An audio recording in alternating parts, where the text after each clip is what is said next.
唉，起鑊，喳喳聲啊！各位老細精神啊！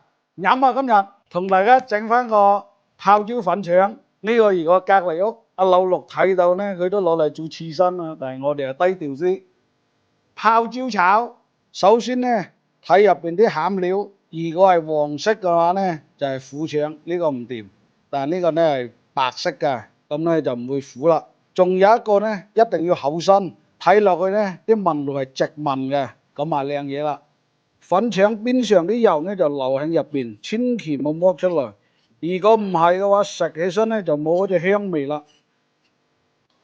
料頭嘅話咧就係蒜米同埋乾葱就得啦，唔使落薑啊。呢個咧就係我成個月浸嘅，又脆又辣又香。呢個菜咧就先嚟調一隻料，鹽味、糖、蠔油，仲有生抽。因為炒嘅過程咧佢係好快嘅，所以我哋咧先將啲味調好。好啦，就係咁啦。而家水滾咗咧，加翻啲料酒落去，放啲粉腸落去焯一焯水。呢個時間咧就唔使好耐，一捲起身咧就可以倒翻出嚟啦。大概10秒左右，嗱可以倒翻出嚟啊！而家佢一定型嗰時咧倒翻出嚟啦。焯水嘅目的咧就係俾佢定型，其實未熟噶嚇，表面咧就係俾佢一隻個收縮起身。好啦，燒熱咗咧，加翻啲油落去，爆香啲料頭先。呢個菜咧講速度嘅，就好似炒牛肉一樣，1分鐘左右。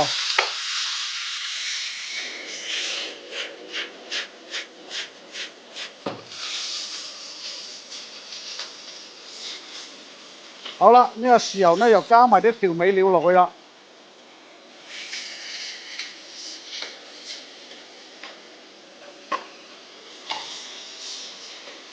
如果炒得時間太長咧，一旦扭咗咧就好硬噶。1斤粉腸就3兩辣椒。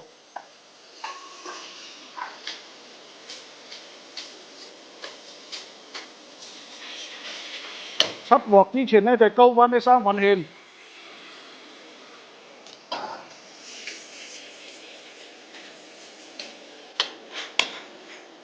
呢個就係經典小炒啦。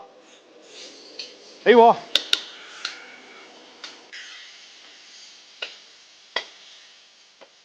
咁就搞掂咗啦！炒一個菜3、5分鐘嘅事情，送粥又得，食飯又得，飲酒啊更加可以啦。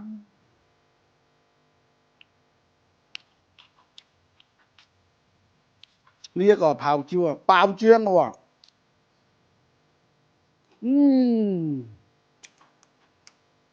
爽啊！中意嘅朋友可以試下。